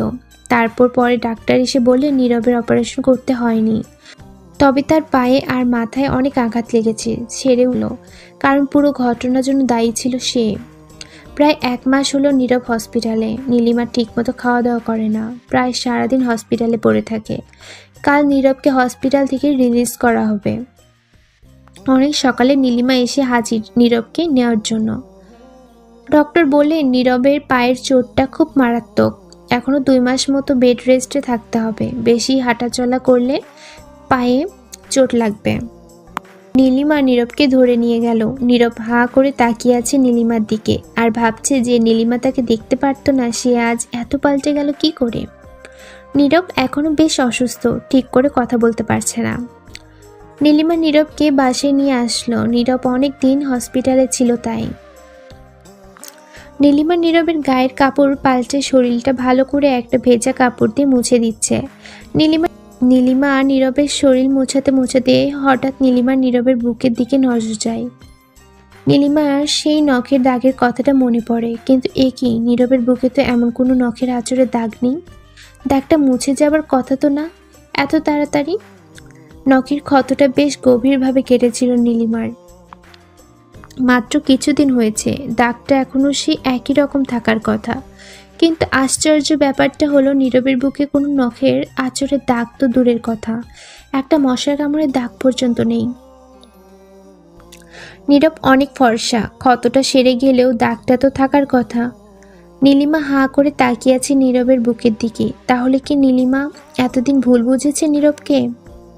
নীরব কি তবে তাকে ধর্ষণ করেনি? যদি তাই হয় তাহলে এই পাপের বোঝা কি করে ঘাড়ে নেবে নীলিমা? নীলিমা অনেক খারাপ ব্যবহার করেছে তার সাথে। হে আল্লাহ, এ কোন পাপে জড়ালাম আমি? একটা নির্দোষ মানুষকে কত শাস্তি দিলাম, আমি কোনো অপরাধ ছাড়াই। নীরব নীলিমার গায়ে হাত দিয়ে বলল, এই নীলিমা, কি হলো? হঠাৎ করে এমন চুপ হয়ে গেলে কেন? কি হয়েছে? কাঁদছো কেন? আমি তো ঠিক আছি এখন। আর সব থেকে বড় কথা হলো তুমি আছো এখন আমার পাশে। নীলিমা কাঁদতে কাঁদতে বলল, আমি অনেক বড় একটা পাপ করেছি নীরব। কি পাপ? তোমাকে আমি বিনা দোষে শাস্তি দিয়েছি। তুমি যে আমাকে ধর্ষণ করনি সেটা তুমি আমাকে এতবার বলেছ, তাও আমি বিশ্বাস করিনি। না জেনেই আমি এতদিন কষ্ট দিয়েছি তোমাকে। নীলিমা নীরবের পা জড়িয়ে ধরে বলে, ক্ষমা করে দাও আমাকে। নীরব হাসতে হাসতে বলল, আরে করছো কি? পায়ে যে ব্যথা। ক্ষমা চাইতে হবে না, ভালোবাসি আমি তোমাকে। তুমি যে আমার কাছে ফিরে এসেছো তাতেই আমি খুশি। কখনো ছেড়ে যেও না আমাকে। নীলিমা দৌড়ে এসে নীরবকে জড়িয়ে ধরে বলল, কখনো না, কখনো ছেড়ে যাব না তোমাকে। নীরব নীলিমার পেটে হাত দিয়ে বলল, নীলিমা, এটা আমার ভালোবাসার সন্তান। আমি ধর্ষক না নীলিমা। তাহলে ওই দিন রাতে কে ছিল? ওই লোকটা কে? নীরব, তুমি যদি আমাকে সত্যি ভালোবেসে থাকো তাহলে যে শয়তানটি আমার এত বড় সর্বনাশ করেছে তাকে তুমি খুঁজে বের করে শাস্তি দেবে। অবশ্যই দেব, কারণ সে তোমার আর আমার দুজনের জীবন নষ্ট করেছে। আমার ভালোবাসার ভেতরে সন্দেহ এনে দিয়েছে। পরের দিন নীরবের কিছু বন্ধু আসলো নীরবকে দেখতে। নীরবের ফ্রেন্ডসরা তাদের রুমে ঢুকতেই নীলিমা সেই রাতে সেই ধর্ষকের গায়ে যে পারফিউমের গন্ধ পেয়েছিল সেই গন্ধটা আবার পাই। তো নীলিমা তাদের জন্য চা নাস্তা বানিয়ে নিয়ে তাদের দিতে গেল। নীলিমা লক্ষ্য করল নীরবে একটা বন্ধু খুব খারাপ দৃষ্টিতে নীলিমাকে দেখছে। তার নাম আকাশ। তো নীলিমা আকাশকে চা দিতে গেল। হঠাৎ আকাশ ফট করে নীলিমার হাতটা ধরে নিল। নীরব শুয়েছিল, তাই সে লক্ষ্য করেনি এসব। নীলিমা ঝাড়া মেরে হাতটা ছাড়িয়ে নিতে গেল, হঠাৎ চা পড়ল আকাশের গায়ে। ইস রে, কি করলেন কি ভাবি? সরি, আচ্ছা ঠিক আছে। নীরব বলল, ইস আকাশ, তোর তো শার্টটা পুরো ভিজে গেছে। নীলিমা আকাশকে আমার একটা টি শার্ট দাও, পাল্টে নিক। আচ্ছা। নীলিমা একটা শার্ট এনে দিল আকাশকে। আকাশ বারবার বিভিন্ন বাহানায় ছোঁয়ার চেষ্টা করছে নীলিমাকে। শার্টটা নিতে গিয়েও নীলিমার হাতটা ইচ্ছে করে ধরেছে সে। নীলিমা খুব অস্বস্তি বোধ করছে তার কাজে। নীরবকে কিছু বলতেও পারছে না নীলিমা, কারণ নীরব এখন অসুস্থ। আকাশ নীরবে অনেক ঘনিষ্ঠ বন্ধু, একসাথে এক অফিসে চাকরি করে তারা। আকাশ শার্ট চেঞ্জ করছে নীরবের সামনে। এমন সময় নীলিমা চলে আসে তাদের সামনে। হঠাৎ নীলিমা চলে আসে। নীলিমা হঠাৎ করে আকাশের বুকের দিকে নজর যায়, দেখে আকাশের বুকে ঠিক একই জায়গায় একই রকম একটা নখের আঁচড়ের দাগ। দেখে মনে হচ্ছে ক্ষতটা বেশি দিনের না, এখনো লাল হয়ে আছে বুকের কাটা জায়গাটা। দেখে রুমারা গলা বুক শুকিয়ে আসে ভয়ে। তবে আকাশে কি সেই ছেলে যে তাকে ধর্ষণ করেছিল? রুমারা ওই রাতে সেই লোকটির হাতেও খামচি দিয়েছিল। নীলিমা ভাবলো একবার ভালো করে দেখি হাতে সেই দাগটা আছে কিনা। ভালো করে না জেনে তার উপর দোষারোপ করা ভালো। এমনিতে আমার জন্য আগে নীরব নির্দোষ হয়েও শাস্তি পেয়েছে। একই আকাশে হাতেও যে সেই কাটা দাগটা আছে। নীলিমার আর বুঝতে বাকি থাকলো না তাকে আকাশই ধর্ষণ করেছিল। নীলিমা ভয়ে দৌড়ে দোতলা থেকে নিচে চলে গেল। নীরব সেটা দেখে তার একটু সন্দেহ হলো। আকাশ বুঝে ফেলল যে নীলিমা হয়তো সব জেনে গেছে। আকাশ তাড়াহুড়া করে নিচে চলে যাবার জন্য। এই মুহূর্তে নীরবকে কিরে বলবে নীলিমা এসব কথা? নীরব যে এখনো অনেক অসুস্থ, ওর হাঁটাচলা করা একদম বারণ। রাহুকে এসব বলে নীরব উত্তেজিত হয়ে পড়বে। নীলিমা এসব ভাবছে নিচে বসে। হঠাৎ আকাশ রুমান দেখলো আকাশ তাড়াহুড়া করে চলে যাচ্ছে। নীলিমা তাকে দেখে বলল, কি ব্যাপার আকাশ ভাই, চা না খেয়ে চলে যাচ্ছেন যে? আজ যাই ভাবি, অন্য একদিন খাবো।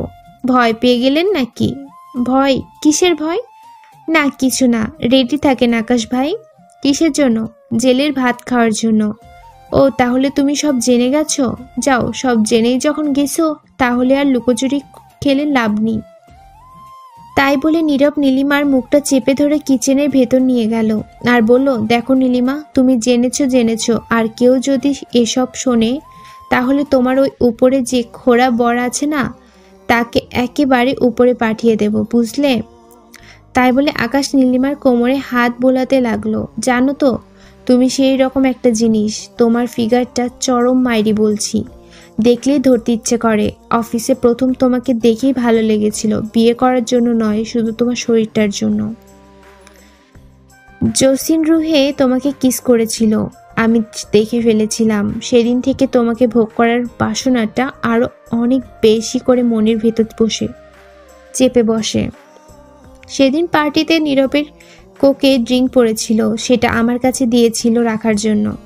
সেটা নীরবের রুমে রাখতে গিয়ে দেখি তোমার রুমের দরজা খোলা। ভাবলাম নীরবকে ফাঁসাবো। সারা ছোটবেলা থেকে সবসময় আমার থেকে উপরে থেকেছে, সবসময় আমাকে ছোট করে কথা বলতো, সবসময় আমার পছন্দের জিনিস ওই নিয়ে নিত। ভাবলাম এবার আর তা হবে না, তাই ওর আগে তোমাকে আমি ব্যবহার করলাম। জিতেছি এবার আমি। ও এবার আমার ব্যবহার করা জিনিস ব্যবহার করবে। নীরব, এবার দেখ কেমন লাগে। আকাশ এখন নীলিমার মুখটা হাত দিয়ে চেপে ধরে রেখেছে যাতে নীলিমা চিৎকার করতে না পারে। নীলিমার চোখ থেকে অঝরে পানি ঝরছে। আর শোনো নীলিমা, এইসব কথা যদি তুমি আর আমি ছাড়া অন্য কারো কানে যায় তো নীরবকে তো শেষ করবই আগে, তারপর তোমার পালা। ও আর হ্যাঁ, তোমার বোনটা তো একা একা থাকে, তাই না? কথাগুলো ভালো করে মাথায় ঢুকায় নাও। কেউ যদি জানতে পারে বা তুমি যদি থানা পুলিশ করো তো আমি জেলে যাব, বাট তোমাদের খুন করে তারপর যাব। আকাশ এসব বলে নীলিমাকে মেঝেতে ফেলে দিয়ে চলে গেল। নীলিমা মেঝেতে বসে কাঁদতে লাগলো। কি করবে সে এখন? নীরব তো অসুস্থ, কাকে বলবে সে এখন এসব কথা? নীরব হাঁটাচলা করতে পারছে না। এ সময় যদি আকাশ নীরবের কিছু একটা ক্ষতি করে দেয় তো? এমনিতে আমার জন্য নীরব বিনা দোষে অনেক শাস্তি ভোগ করছে, আর না, এসব কথা ভাবছে নীলিমা বসে বসে। নীলিমা দৌড়ে গিয়ে নীরবকে জাগিয়ে জড়িয়ে ধরে কাঁদতে লাগলো জোরে জোরে। কি হয়েছে নীলিমা, কাঁদছো কেন? নীলিমা, এই নীলিমা। কিছু না। নীরব, আমাকে তুমি ক্ষমা করেছো তো? জানি তোমার কাছে ক্ষমা চাওয়ার কোনো মুখ নেই আমার, তবুও আমাকে ক্ষমা করে দিও। আর শুধু আমার জন্য তোমার এই অবস্থা। আরে দূর পাগলি, কি যে বলো না তুমি। হ্যাঁ, এটা ঠিক যে যখন আমি জেলে ছিলাম একটু রাগ হয়েছিল, তবে ভালোবাসতাম তো তোমাকে, তাই আর বেশি দিন সে রাগটা মনের ভিতর পুষে রাখতে পারিনি। নীলিমা সবসময় নীরবের সাথে সাথে থাকে। তার মনে একটা ভয় কাজ করছে যে আকাশ নীরবের কোনো ক্ষতি না করে দেয়। নীলিমা শুধু নীরবের সুস্থ হওয়ার অপেক্ষা করছে। সে মনের ভেতর কথাগুলো আর চেপে রাখতে পারছে না, অপেক্ষা করছে কবে নীরব কে বলবে। হঠাৎ আকাশ একদিন নীরবদের বাসায় এসে হাজির। নীরব এখনো ঠিক করে হাঁটতে পারে না, বেশ কিছুদিন ধরে জ্বর নীরবের। নীরব দোতলায় তার রুমে শুয়ে আছে আর নীলিমা কিচেনে রান্না করছে। নীলিমার তো শাশুড়ি নেই, শ্বশুর গেছেন অফিসে। নীরব যে অফিসে জব করতো সে তাদের অফিস। নীরবের অবর্তমানে তিনি এখন অফিসে সামলাচ্ছেন। নীলিমা রান্না করছে এমন সময় পেছন থেকে কেউ একজন নীলিমার কোমরে জড়িয়ে ধরল। নীলিমা ভাবলো এটা নীরব ছাড়া আর কেউ হবে না। আহা নীরব, কি করছো? ছাড়ো। আরে ছাড়ো না। তাই বলে নীলিমা পেছন ফিরে দেখে সেটা নীরব না, সে ছিল আকাশ। নীলিমা আকাশের গালে একটা চড় মারল। কুত্তা, জানোয়ার, তোকে এবার আমি সত্যি পুলিশে দেব। আমি নীরবেতে এখনই সব বলবো। এতদিন আমার চুপ করে থাকাটা ঠিক হয়নি। যাও যাও, বলো, এখনই বলো কি আর করবে তোমার ওই খোড়া হাজবেন্ড? ওর জন্য তো আমার পিস্তলের একটা গুলি যথেষ্ট। তাই বলে আকাশ একটা পিস্তল বার করলো। নীলিমা ভয় পেয়ে গেল পিস্তল দেখে। সব থেকে বড় কথা হলো নীলিমা এখন নীরবকে হারানোর ভয়টা বেশি পাচ্ছে। আগে তো নীরবকে রুমানা ভালোবাসতো না, তাই হয়তো ওকে নিয়ে ভাবতও না। এখন নীলিমা ভালোবাসে, তাই হারানোর ভয়টাও পাই। আকাশ নীলিমাকে ভয় দেখিয়ে চলে গেল। নীলিমা কাঁদতে লাগলো। সে এখন কি করবে? হঠাৎ নীরব সেটা দেখে ফেলল। নীলিমা, কি হয়েছে? এভাবে কাঁদছো কেন? তবে কি তুমি সুখী নও আমাকে নিয়ে? তুমি কি এখনো আমাকে তোমার ধর্ষক মনে করো? নীলিমা ছুটে এসে নীরবকে জড়িয়ে ধরে কাঁদতে লাগলো। তারপর নীরবকে সব বলে দিল, কারণ আকাশ তার সীমা ছাড়িয়ে যাচ্ছিল, না বলে আর কোনো উপায় ছিল না নীলিমার। আজ আকাশ এসেছিল, সে কি আমার সাথে তো দেখা করলো না? নীরব, আকাশ আমার কাছে এসেছিল। হ্যাঁ বলছো কি, কিন্তু কেন? নীরব, তোমাকে বললে হয়তো তুমি বিশ্বাস করবে না, আকাশে সেই অচেনা লোক যে সেদিন রাতে আমাকে ধর্ষণ করেছিল। কি বলছো কি নীলিমা? মাথা ঠিক আছে তোমার? ও আমার সেই ছোটবেলার ফ্রেন্ড, ও কিভাবে এটা করতে পারে? সত্যি বলছি নীরব, আকাশের বুকে আমি সেদিন নখ দিয়ে আঁচড় দিয়েছিলাম, আর সব থেকে বড় কথা, ও সব কিছু নিজের মুখে স্বীকার করেছে। নীরব, সেদিন যখন আকাশ তোমাকে দেখতে এসেছিল, সেদিন আকাশ যখন শার্ট চেঞ্জ করেছিল, তখন আমি ওর বুকে ওই দাগটা দেখেছিলাম। নীরব, সেদিন আকাশ সব কথা স্বীকার করেছিল। আমার ফোনে চুরি করে সব কথা রেকর্ড করে নিয়েছি। কই দেখি শুনি। এই নাও। নীরব রেকর্ডিংটা শুনল এবং সে তার বাবাকে বলল পুরো বিষয়টা। তারা পুলিশের কাছে গেল এবং রেকর্ডিংটা শোনালো পুলিশকে। পুলিশ আর 1 মিনিটও দেরি করেনি। যেহেতু তাদের হাতে প্রমাণ ছিল, তাই তারা সাথে সাথে আকাশকে অ্যারেস্ট করে। নীলিমা আর নীরব পুলিশ স্টেশনে গেল।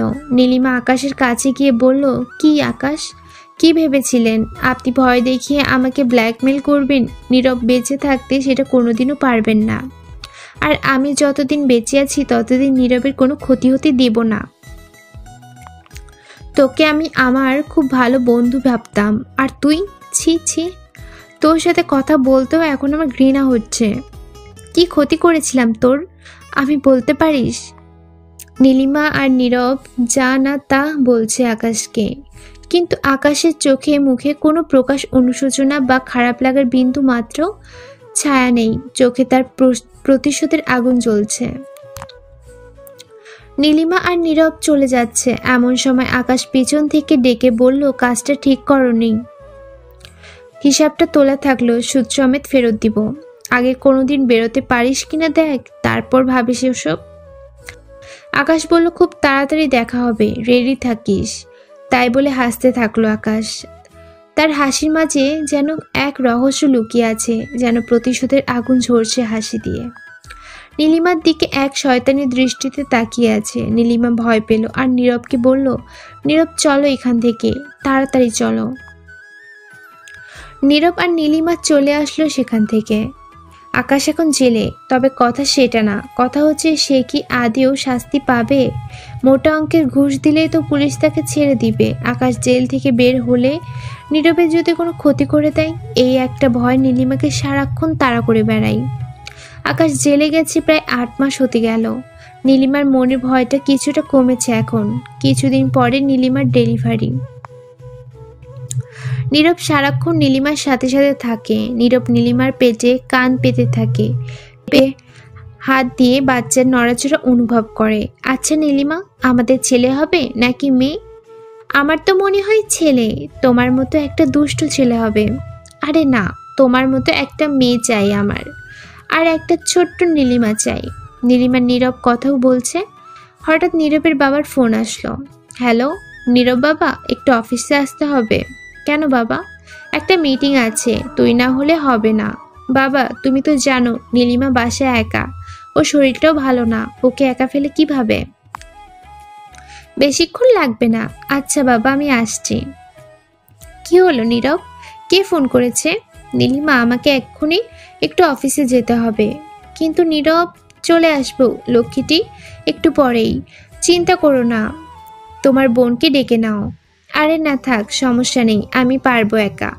এছাড়াও এখন বাসাও নেই, কলেজ গেছে মনে হয়। তুমি তাড়াতাড়ি ফিরে এসো। আচ্ছা, তুমি সাবধানে থেকো। নীরব কি করে জানবে যে এটাই ছিল নীলিমার সাথে শেষ কথা তার?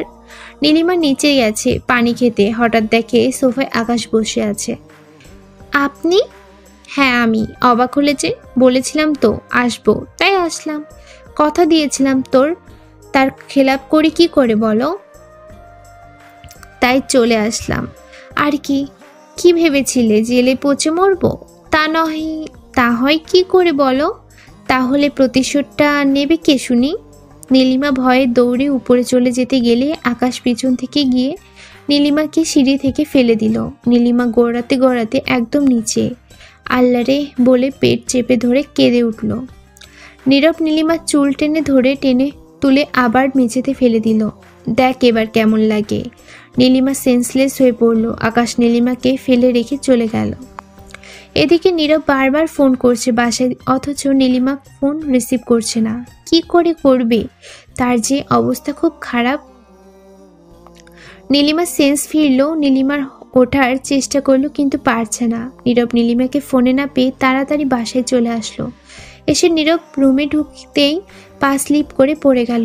তাকিয়ে দেখলো যে রক্তের ওপর স্লিপ করেছে। তারপর দেখলো নীলিমা মেঝেতে পড়ে আছে, তার পুরোটা মেঝে রক্ত ভরা। নীরব পাগলের মতো নীলিমার কাছে ছুটে গেল। নীলিমা কি হয়েছে তোমার? কি করে হলো এসব? চিৎকার করে কাঁদতে লাগলো নীরব। নীলিমা বলল, নীরব আকাশ আকাশ, তাই বলে আবার সেন্সলেস হয়ে গেল। নীরব তাড়াতাড়ি করে নীলিমাকে হসপিটালে নিয়ে গেল। 1 ঘন্টা পরে ডক্টর অপারেশন থিয়েটারে থেকে হয়ে বললেন নীলিমার মেয়ে হয়েছে, তবে নীলিমার অবস্থা খুবই খারাপ, তাকে একবার ডাকছে নীলিমা। নীরব দৌড়ে গেল নীলিমার কাছে। নীলিমা তোমার এই অবস্থা হলো কি করে বলো আমাকে? আকাশ এসেছিল নীরব, ও আমাকে ফেলে দেয় সিঁড়ি থেকে। রোমানা নীরবের সাথে কথা বলতে বলতে মারা যায়। পাশে তার ছোট্ট মেয়েটি কাঁদছে। নীলিমা, এই নীলিমা কথা বলো। কথা বলছো না কেন? এই নীলিমা কথা বলো। নীলিমা। ডক্টর ডক্টর দেখুন নীলিমা কথা বলছে না, আমার নীলিমা কথা বলছে না। সরি নীরব, আপনার স্ত্রী আর বেঁচে নেই। কি বলছেন? কি মাথা খারাপ হয়েছে নাকি আপনার? নীরব নীলিমার লাশটা বুকে নিয়ে চিৎকার করে কাঁদতে লাগলো। নীলিমা, তুমি কথা দিয়েছিলে আমাকে ছেড়ে যাবে না, তুমি একটা মিথ্যাবাদী, আমাকে রেখে চলে গেলে।